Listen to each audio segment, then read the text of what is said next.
Selling your gardening services without selling.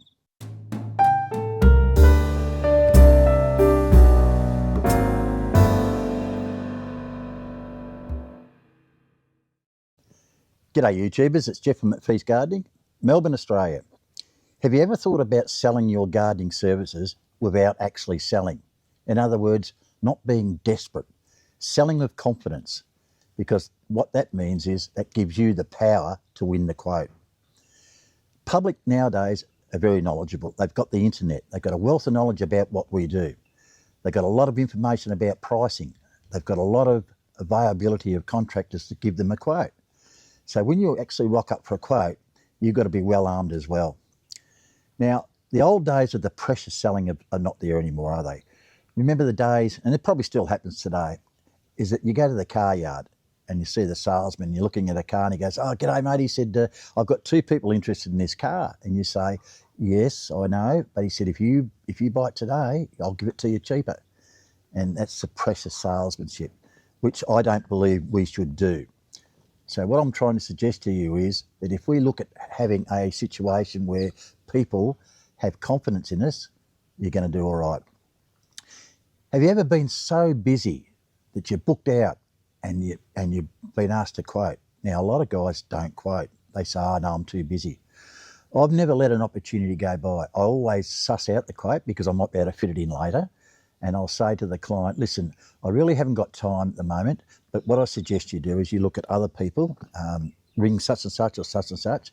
Now, what's the problem?" And I listen to their problem, and then I'll say, "Well, look, here's the possible solutions, what we can do. But unfortunately, I'm too busy.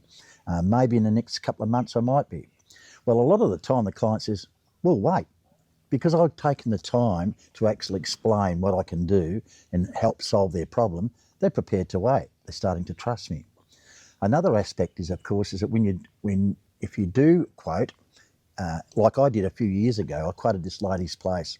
The garden needed a bit of a makeover. I did the job, and a father come along and he said, "Mate, that is such a great job." He said, "You haven't got a ride-on mower, have you?" I said, "Yeah, I have." He said, "I've got 3 office complexes." Well, I got that contract, the 3 office complexes, because the existing gardener, well, the previous gardener, he wasn't reliable. He wasn't professional. So I ended up winning that job, and that ended up, and still to this very day, of at least 35% of our gross turnover. So had I not done that quote, I would have missed out on that big chunk of contract. So it always pays to check out the quotes. If you can't do it, tell the customer, but you may be able to fit it in later, so you might not lose them.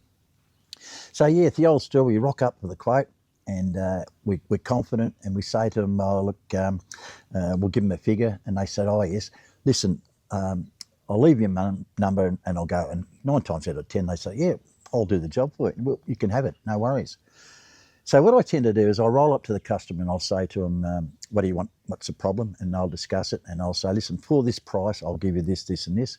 And I said, "Listen, you're quite welcome to get some other quotes. I suggest that you actually go and get some other quotes. And also that I'll ring you, you can ring us later on if you're happy with with my quote, and we'll schedule in. If not, not a problem." And as you took work away, most of the time, of course, what do you find? You get the job, don't you? And that's contrary at the other end of the scale is desperation, that I haven't got any work, especially in my younger day, and I'll see where the problem is.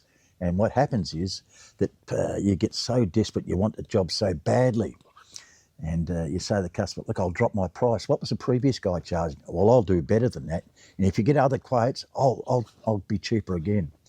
As soon as you go down that track, you're attracting cheap prices. Remember saying cheap prices attract cheap customers. And if you go down that road, you're not going to be in business long. You're going to fail. So always front up to the job, quote the price that you want, and tell them, "I'll get back," let them get back to you if they're happy with the quote. Please get other quotes. The price that you quote to, by the way, is that it's a price for the job itself. It's a fixed price.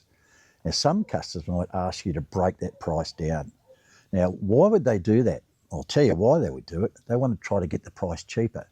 They may have expected that $3,000 job to be $2,000. So why they want you to break the price down is perhaps that they can provide the materials themselves, or get the plants themselves to make it cheaper. Of course, we won't do that because getting materials is a part of our profit of our business.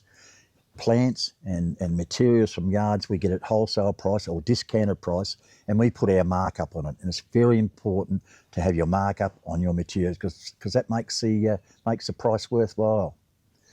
So think about those words of so-called wisdom, but I really think that's a matter of don't be desperate, be confident, treat the quote, even if you haven't got any work, treat the quote as if you're flat out and you're showing your confidence. You're not arrogant, you're just showing your confidence, and you walk away. 9 times out of 10, they'll engage you. All right, viewers, thanks very much. That's your lot for today. Please subscribe if it's your first time to the channel. And thanks so much for all the comments and the likes that I've been receiving over the past videos. Really makes it worthwhile, keeps the channel going, and thanks a lot. And thanks to my cameraman too, my middle grandson. He's doing a great job. Thanks, Jesse. See you guys. Bye.